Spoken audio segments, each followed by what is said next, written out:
Gracias por la presentación y por la invitación. Va a haber un cambio bastante drástico de tema de discusión, ¿no? No sé si se ve bien, sí. Vamos a hablar entonces de servicios públicos y básicamente una propuesta que estamos manejando para enfrentar el nuevo periodo de gobierno, reducir el riesgo al cual están expuestos las empresas de servicios públicos, recuperar la inversión y abandonar estos 12 años, digamos, de discrecionalidad absoluta en la que se ha sumido el sector. Entonces, yo voy a empezar hablando un poco de riesgo regulatorio. ¿Qué es el riesgo regulatorio? ¿Qué es lo que lo origina? ¿Qué lo causa? ¿Por qué es relevante? ¿Qué importancia puede llegar a tener sobre la inversión fundamentalmente?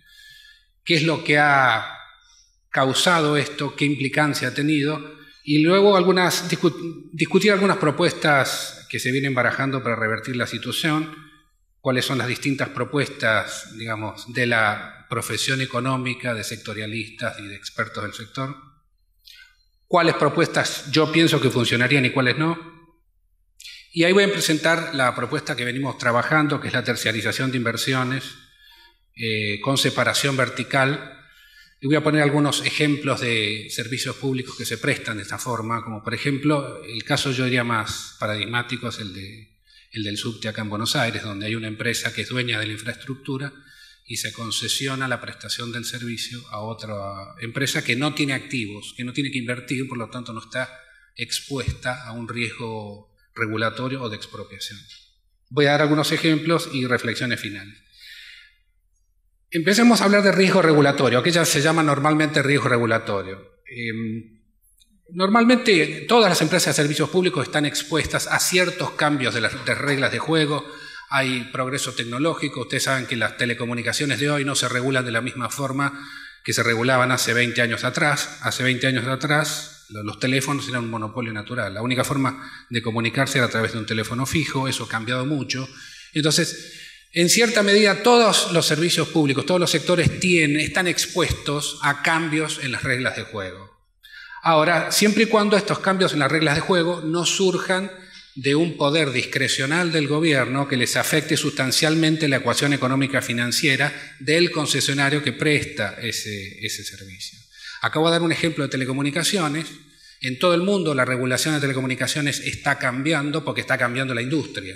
Ya no se presta más el servicio a través solamente de la telefonía fija, hay telefonía móvil, internet. Eso ha cambiado la organización industrial del sector y hoy está prácticamente desregulada en el mundo la telefonía móvil e internet, que es lo que utilizamos para comunicarnos ya prácticamente en su totalidad. Entonces, el riesgo regulatorio pasa a ser un problema en la medida que no esté justificado por progreso tecnológico, que surja de la discrecionalidad del gobierno y que afecte sustancialmente la ecuación económica financiera de la empresa que presta el servicio, que es regulado por el gobierno.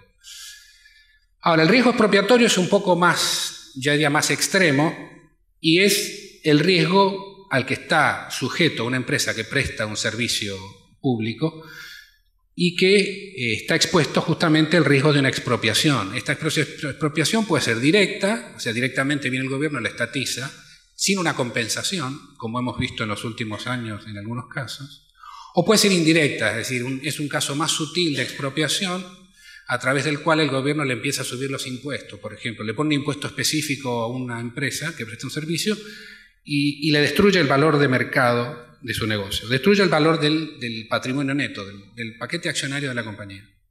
Puede ser a través de un congelamiento tarifario, como ocurrió en Argentina, y hoy ya hay empresas de servicios públicos que tienen patrimonio neto negativo, es decir, que tienen un valor accionario, un valor para los accionistas que es cero. Ahora, este riesgo obviamente en alguna variable se refleja. Si ustedes van a invertir, cualquier inversor que vaya a un país a invertir en servicios de infraestructura, servicios públicos, que estén expuestos a este riesgo regulatorio, expropiatorio, obviamente van a exigir una rentabilidad de estos negocios que sea superior a la que exigirían en países donde no se violan las reglas y no hay riesgo expropiatorio. Entonces, lo que se dice normalmente es que este riesgo se traslada o se incorpora al costo del capital del proyecto de inversión que se está evaluando en ese país en particular. Es por eso que en la Argentina hoy cualquier inversión productiva, ya sea de electricidad, gas, petróleo, etcétera, requiere tasas de retorno muy superiores a las que inversores requieren en países como Chile, Uruguay, Brasil, etcétera. Mientras un inversor mexicano requiere un 8% de retorno para invertir en electricidad en México o en petróleo, acá se pide 15%. ¿Por qué? Bueno, porque hay que compensar el riesgo adicional que implica invertir en un país de mayor riesgo que es la Argentina. Ahora, justamente, el desafío es cómo reducir ese componente de riesgo adicional para que haya mayor inversión. Es decir, para que los capitales, en vez de irse a Chile o a México o a Colombia o a Uruguay, vengan a Argentina. Vayámonos unos 25 años atrás. ¿Qué se hizo en la Argentina en los 90? Para reducir este riesgo. Acuérdense, al principio de los 90 la Argentina era un país muy riesgoso, tiene una macroeconomía muy caótica, no había reglas, no había leyes, pero se necesitaba atraer inversión extranjera a los sectores de infraestructura y servicios públicos. Entonces, ¿qué hace el gobierno? El gobierno busca reducir este componente de riesgo país sectorial a través de garantías. Les dice a los inversores, vengan a invertir en la Argentina, ustedes tienen todas estas garantías de que nosotros no vamos a expropiarles la inversión que es muy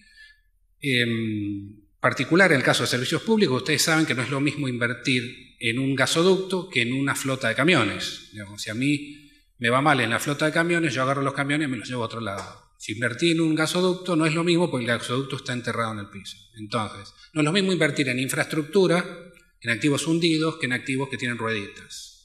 Entonces, cuando se trata de activos fijos, activos que están enterrados en el piso, gasoductos, cables, etcétera, caños,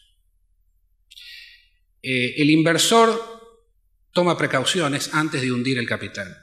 Es decir, requiere muchas garantías por parte del gobierno para decidirse a hundir el capital. Entonces, el gobierno, como es consciente de esta situación, otorga garantías. Y dice, no, vení a invertir tranquilo, que yo te doy todas estas garantías. Bueno, en los 90, si ustedes se acuerdan, esas garantías eran marcos regulatorios aprobados por ley del Congreso, contratos de concesión, cuadros tarifarios con tarifas en dólares. Es decir, se armó una arquitectura institucional muy sólida, muy fuerte, muy confiable, ex ante, digamos, en aquella época, supuestamente confiable,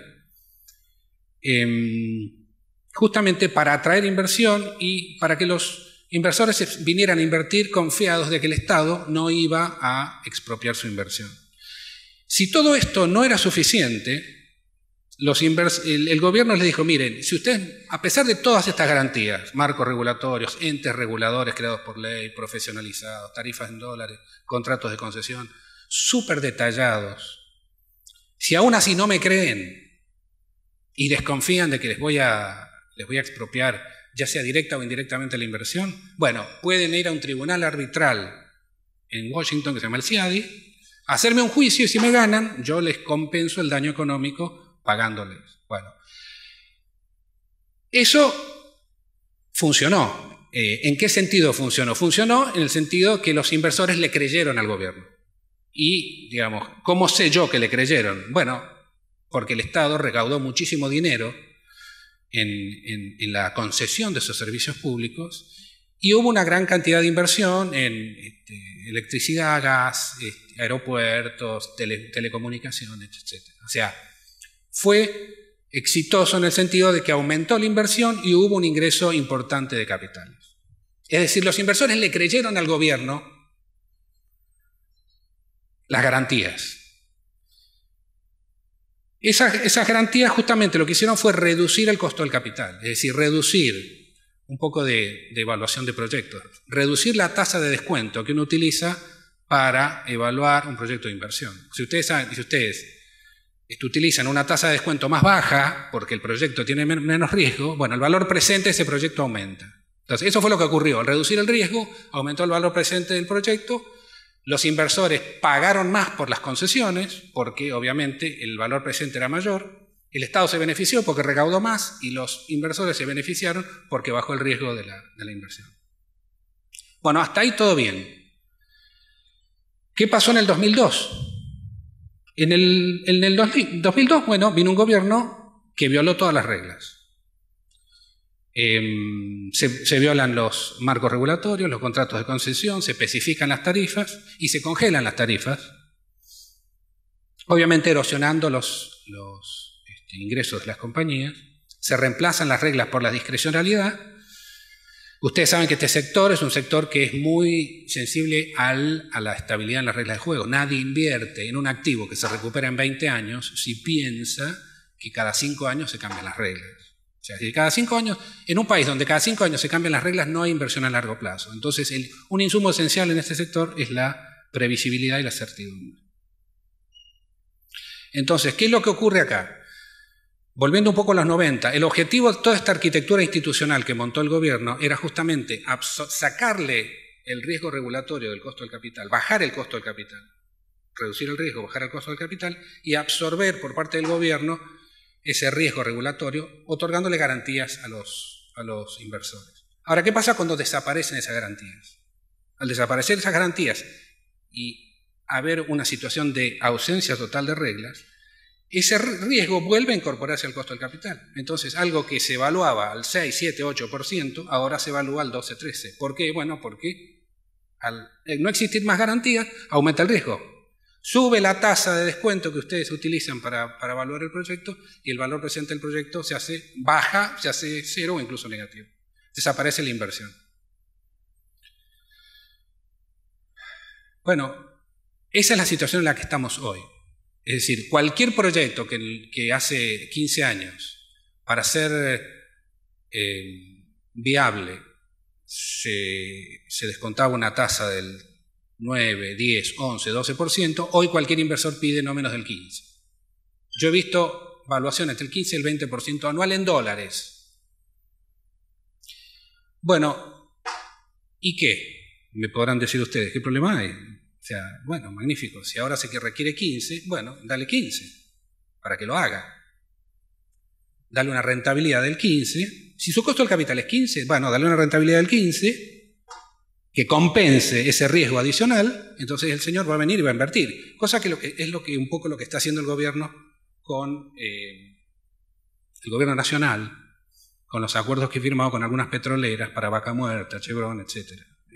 Con cláusulas secretas, cosas muy, digamos, se le dan garantías que son más allá de lo razonable, justamente porque se reconoce que el país es tan riesgoso que hay que otorgar cosas que son, digamos, tan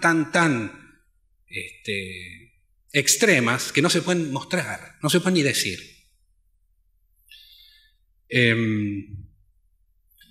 Bueno, pero esto tiene un problema. Fundamentalmente en servicios públicos. En petróleo no es tan grave porque, bueno, la rentabilidad que saque una empresa petrolera, imagínense en Neuquén, digamos, qué sé yo, ¿cuánto sabe cuánto gana una petrolera que va a vender después el barril de petróleo en un mercado prácticamente libre? No es tan importante, no nos afecta tan directamente. Ahora, una distribuidora de electricidad o gas, sí, porque nos afecta directamente al bolsillo.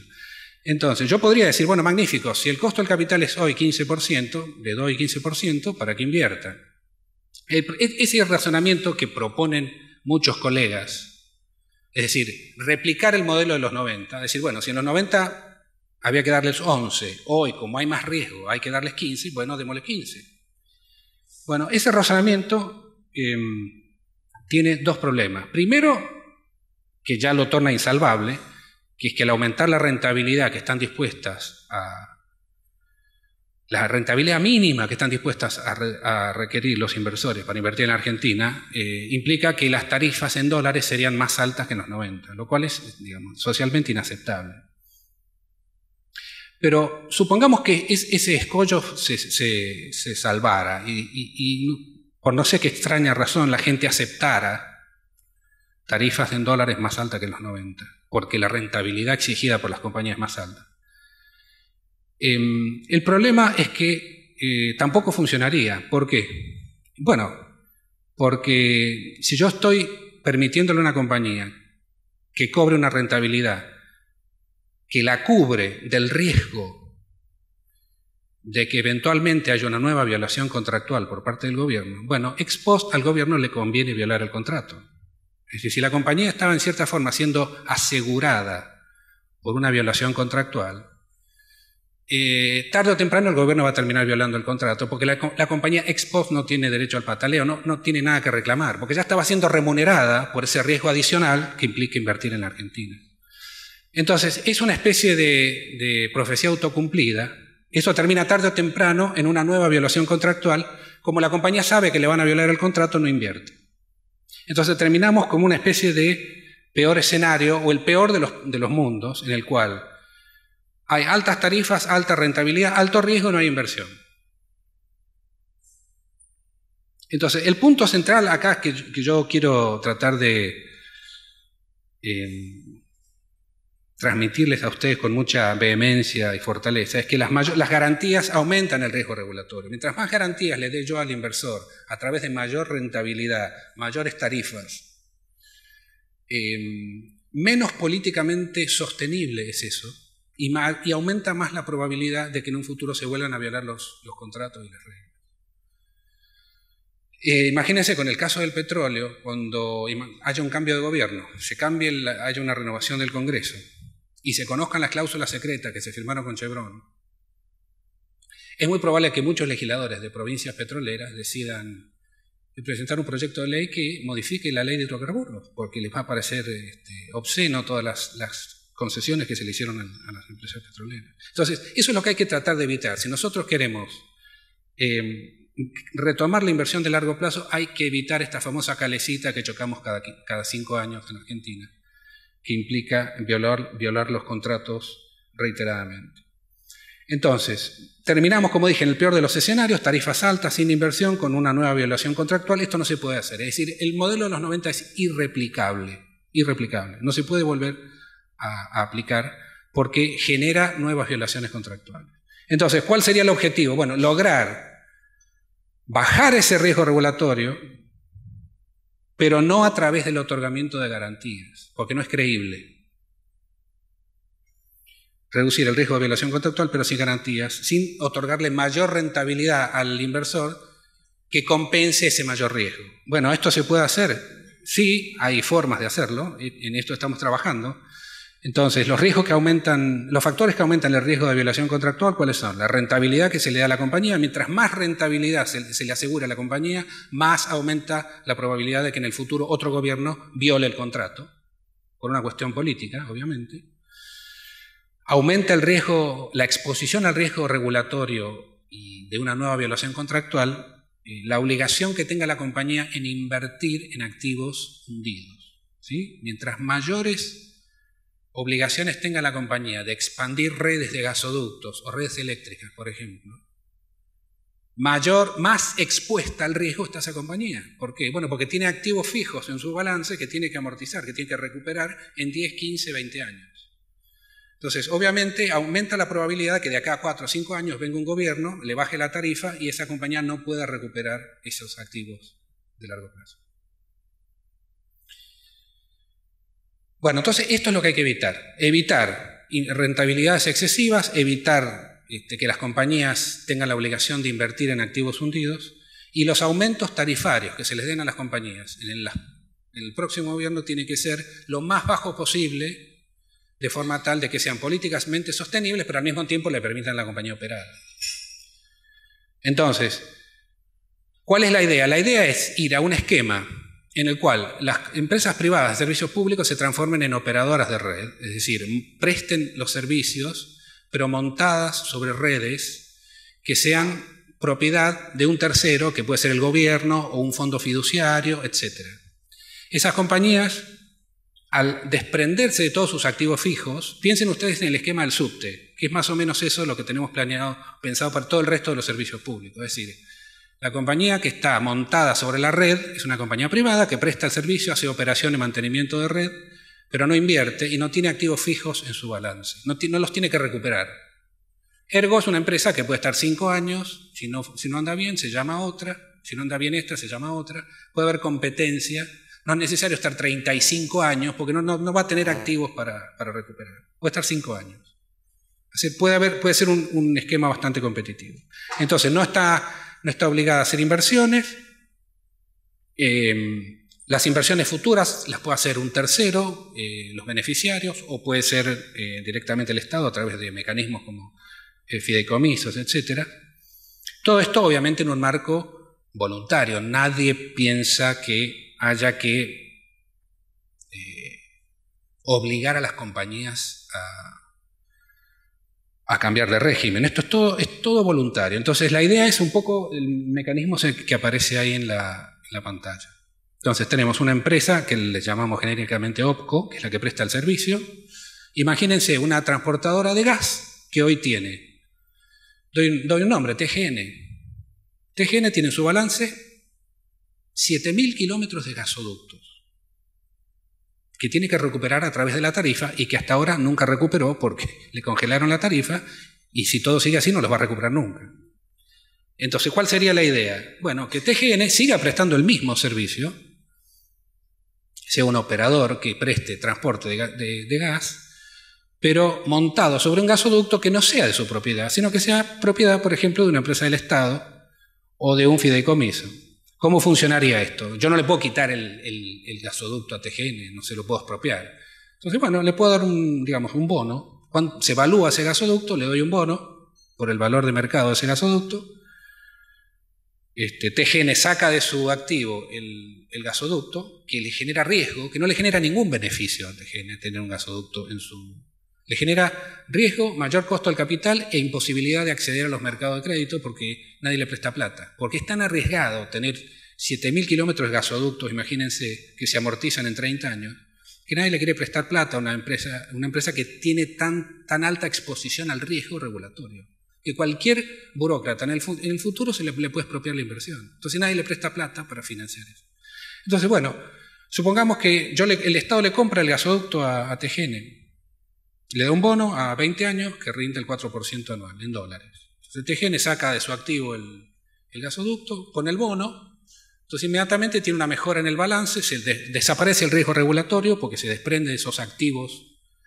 Acuérdense lo que ocurrió en Estados Unidos con los activos tóxicos, las hipotecas subprime. ¿Se acuerdan? Las hipotecas que tenían los bancos, que se llenaron de hipotecas que nadie podía pagar. ¿Qué hizo el gobierno? Bueno, el gobierno justamente fue y le compró las hipotecas a los bancos se sacaron de encima todos esos activos, limpiaron sus balances, se sacaron de encima esos activos tóxicos, como le llamaban, y recuperaron la rentabilidad. Redujeron el riesgo y volvieron a funcionar. Bueno, acá sería algo similar. Ahora ustedes me dirán, bueno, pero eso que el Estado, digamos, eso es gasto fiscal, porque el Estado le está comprando a una empresa de gas un gasoducto que puede costar, qué sé yo, $1.000 millones, no sé cuánto puede costar. En realidad no, porque ese gasoducto el Estado se lo volvería a alquilar a TGN, porque TGN lo necesita para prestar el servicio.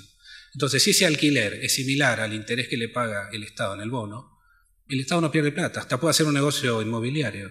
Si la tasa que le cobra implícita en el alquiler a TGN es superior a la que le paga en el bono, hasta podría ser un negocio inmobiliario, pero al Estado. Este es un esquema entonces que yo creo que tiene varias ventajas. La ventaja es que primero baja el costo del capital, desaparece el riesgo, no hay más riesgo regulatorio ni expropiatorio porque el activo fijo es propiedad de una empresa del Estado, por ejemplo. El Estado no puede expropiarse a sí mismo, baja el costo del capital, bajan las tarifas, porque el negocio hoy se descuenta a una tasa mucho más baja, y la empresa puede ganar más dinero cobrando tarifas más bajas, y obviamente se beneficia al usuario porque paga tarifas más bajas.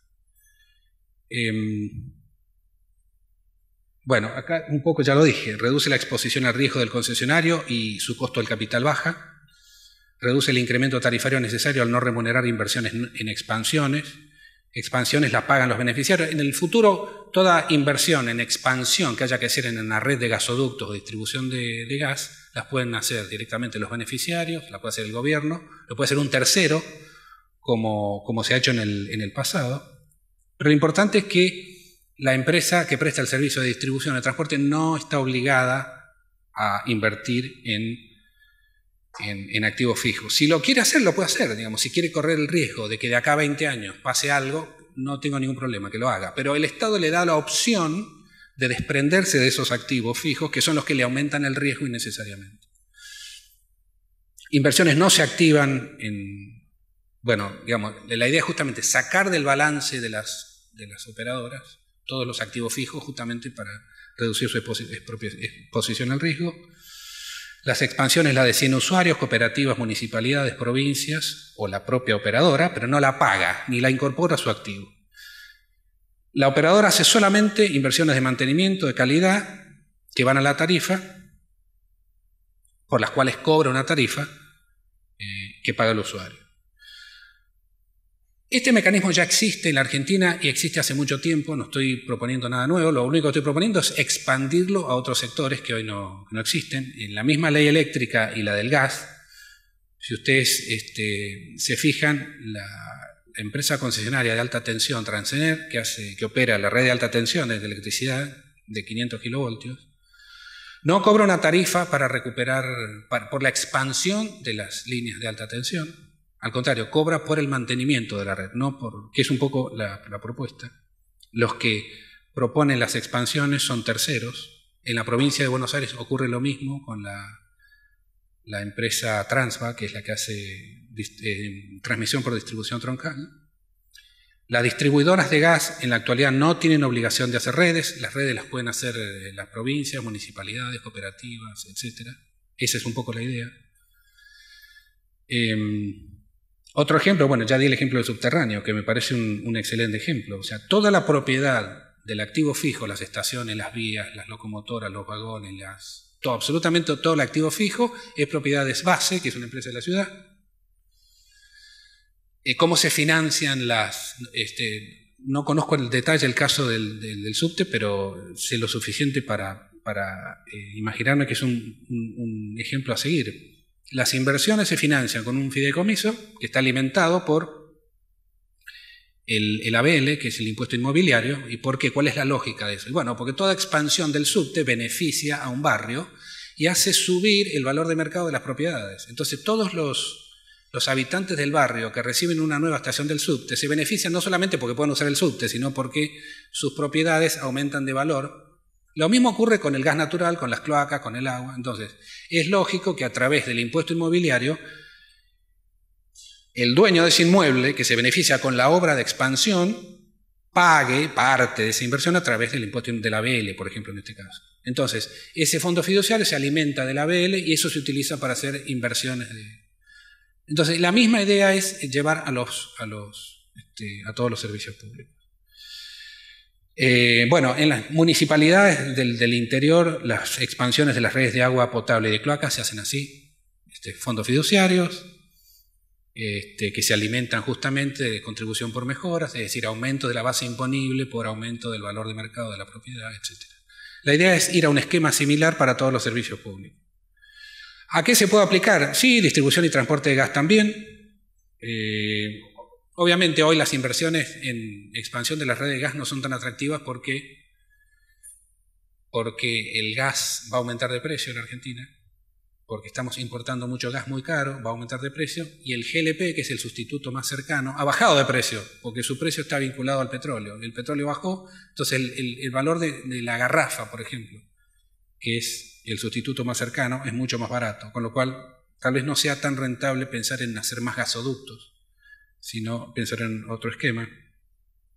Transporte de gas, definitivamente. Distribución de electricidad es un poco más complejo porque hay que hacer muchas inversiones. Las inversiones de mantenimiento acá, por ejemplo, en el Gran Buenos Aires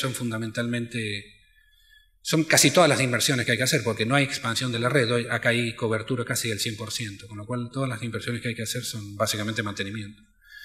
En transmisión sí, obras viales con peaje sí, trenes definitivamente. El proyecto de ley que acaba de mandar el Gobierno Nacional sobre, digamos, estatización de redes, de trenes, en realidad plantea este esquema, es decir, un esquema en donde hay una empresa estatal dueña de la infraestructura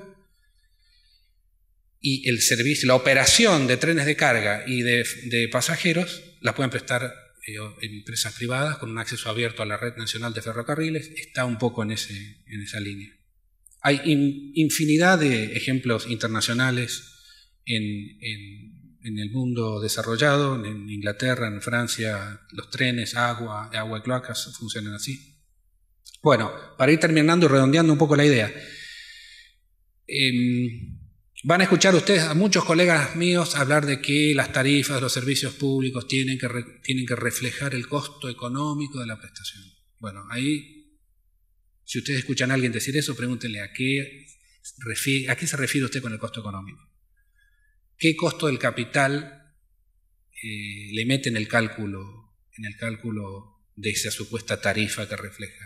Bueno, ahí va a empezar a patinar, se los puedo garantizar, porque el costo del capital, hoy, si uno lo calcula, para una distribuidora de electricidad y gas le da 15% anual en dólares. Y eso no se puede trasladar a la tarifa, porque, le repito, tendríamos tarifas más altas que en los 90. Eso no se puede hacer.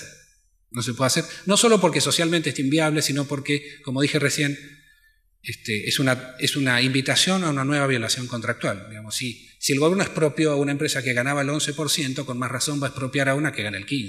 O sea, es una invitación a violar los contratos. Entonces, cuando les digan que las tarifas tienen que reflejar el costo económico, pregúntenle a qué se refiere, que dé más precisiones, porque no la dan. Normalmente los que dicen eso no la dan. Entonces, una revisión tarifaria al estilo de los 90, acá puse puede agravar la situación, en realidad la agravaría, porque los aumentos serían tan altos. Hoy uno habla con cualquier empresa de servicios públicos, le hablan de aumentos del 600, 700, 800%, lo cual es inviable no solo socialmente, sino porque tampoco hay financiamiento. O sea, ¿para qué quieren un aumento tan importante si no pueden conseguir financiamiento para hacer inversiones? Entonces, ¿para qué una tarifa tan alta cuando van a hacer básicamente operación y mantenimiento de redes, porque financiamiento para inversión no va a haber? Entonces, eso es un tema muy delicado. Este esquema de separación vertical, como les expliqué recién, de empresa operadora de redes, con separación de propiedad de la red, del activo fijo, cómo funciona el subte y funcionan otros esquemas, yo creo que es un esquema más atractivo, reduce el riesgo, reduce el costo del capital, reduce la tarifa, hay menos riesgo, incluso las empresas pueden ganar más dinero y para el Estado puede ser incluso hasta un buen negocio, recaudando más y haciendo incluso hasta un buen negocio inmobiliario, digamos, cobrándole más por canon del uso de esa red que el interés que le pagan las compañías por ese bono que utilizaría para comprar los activos. Esa es un poco la idea y podemos hacer preguntas si quieren. Gracias.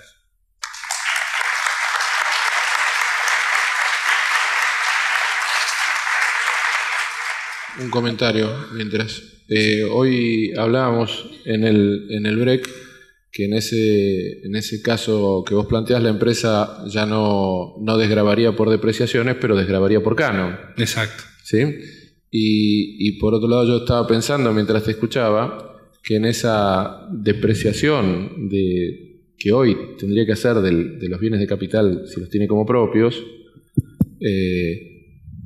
ni siquiera tiene un valor de recupero, porque los bienes de infraestructura no tienen uso alternativo, que es lo que vos planteaste, o sea, no me puedo llevar los caños. Exacto. No, además, otra cosa que me olvidé, me hiciste acordar, ese activo fijo fue especificado en el año 2002, fue congelado, con lo cual, imagínense si el valor que tiene hoy, el valor de libros que tiene hoy ese activo fijo en los balances de la compañía, es la 10ª parte del valor de reposición real, de valor de mercado, con lo cual las depreciaciones que en realidad pueden deducir esas compañías para pagar impuestos a las ganancias están subestimadas, son mucho más bajas de las que deberían deducir si ese activo se ajustara por inflación, por ejemplo. Hola. Una pregunta. Sí. Al eliminar o bajar el nivel de riesgo que tienen las compañías, le permitiría al Estado conseguir préstamos a tasas más convenientes. Esa es la idea, claro. Y en el caso de las municipalidades que podrían invertir por el revalúo de las propiedades mayor en las municipalidades de menos ingresos o donde la gente necesita tanto infraestructura de cloacas y de... La verdad es que a gatas, y yo no sé cuánto es el nivel de cobro de impuestos, porque es zonas muy carecientes, o sea, ¿cómo el Estado tendría que...? Totalmente. No estoy diciendo, claro, que las municipalidades... No van a poder... No, obviamente. No estoy recomendando que sean las municipalidades las que se encarguen ellas solas de ser las inversiones, no para pero nada. si a través del gobierno sí conseguir casas. Inversiones del gobierno provincial, claro, sin o duda. Nacional y... O sí, préstamos de entidades multilaterales, BID, Banco Mundial, etcétera. Y sí, bueno, con trabajo en la zona también permite, con la mano de obra que se trabaje en inversiones, exactamente. De trabajo. Exactamente, esa es la idea. Esa es la idea. Bien, acá adelante, Calegari. Gracias. Esto solucionaría el problema de los subsidios. Cambio el subsidio, entrego un bono a largo plazo, bajo la tarifa y tengo más recursos. En realidad no, porque el problema en los subsidios son... Acá hay que separar lo que son redes, la red de distribución o de transporte de gas, de lo que es lo que va por dentro de la red, del gas o de la electricidad. Hoy lo que se subsidia es el precio mayorista del gas, el precio mayorista de la electricidad, no las redes. Las redes, ahora se empezaron a subsidiar. A ver, voy a aclarar. Tradicionalmente el subsidio fue al precio de la electricidad y al precio del gas, no a la tarifa de distribución ni a la tarifa de transporte. Los subsidios de los que se hablan hoy, que suman como 200.000 millones de pesos, son subsidios al costo de generación de electricidad y fundamentalmente a la importación de gas licuado y del gas que viene de Bolivia, que es mucho más caro que lo que nosotros pagamos. Entonces la diferencia la pone el Estado. Pero eso no tiene nada que ver con la remuneración a las redes, que son de transporte y distribución. Ahora, últimamente, a de norte y de sur, el gobierno empezó a darles plata porque, digamos, el congelamiento tarifario les impide pagarle a Camesa la electricidad que le compran, con lo cual se quedan con esa plata y con eso financian, pagan los sueldos, etcétera. Pero el enorme monto de subsidios del que normalmente se habla es al costo de generación de electricidad allá arriba, ¿no? No acá, en las redes de acá, y al precio mayorista del gas. O sea, esta propuesta no soluciona ningún subsidio. Es para infraestructura nada más. Es para infraestructura, para redes, para lo que sean fierros, caños. No. Esto reactivaría la inversión en la expansión de redes, pero si no hay gas y no hay, si no hay petróleo, gas. ¿para qué quiero eso? Si el problema hoy en la energía está en la distribución minoritaria. Está bien, pero y la electricidad y el transporte y las obras viales, o sea, es infraestructura en general, el subte, los ferrocarriles, etcétera. O sea, es verdad lo que usted dice, si no hay gas, ¿para qué queremos gasoductos? Si no, bueno, y está bien, aunque hubiera gas, yo le diría, probablemente no necesitemos tantas inversiones en gasoductos ni en distribución porque el GLP, que es el sustituto del gas, ha bajado tanto con el precio del petróleo que tal vez sea más conveniente regalarle la garrafa de GLP a la gente y no hacer gasoductos, no sé, pienso. No hice los números, pero tal vez como se ha abaratado tanto. Con lo cual sí, yo espero que no haya inversiones en gasoductos en los próximos años, salvo el del gasoducto del noreste, que se inició la obra, veremos qué pasa. ¿Alguna otra pregunta? ¿No? Ahí hay uno. La última. En caso, en este sistema, ¿no? En caso de, no sé, algún accidente o que haya estas dos sistemas o estas dos empresas, ¿quiénes son realmente responsables? ¿Son corresponsables? O? Claro, la clave acá es el tema de la calidad del servicio, es fundamental. Porque, por ejemplo, si la empresa dueña de la infraestructura hace una inversión con la cual la empresa que presta el servicio no es la adecuada y el responsable de la calidad es la empresa que presta el servicio, se penaliza a una empresa que no es responsable de la inversión que se hizo. Entonces, claro, es fundamental. Una de las desventajas de este mecanismo que puede haber, digamos, problemas de coordinación entre la decisión de qué inversiones se hacen y quién las hace y quién las paga. Y quién es el que va a pagar la penalidad por deficiencia en el servicio. Eso es muy importante. Hay que asignar correctamente las responsabilidades para evitar eso que vos mencionás. Es muy importante. Bueno, despedimos con un aplauso a Andrés Chamulerión.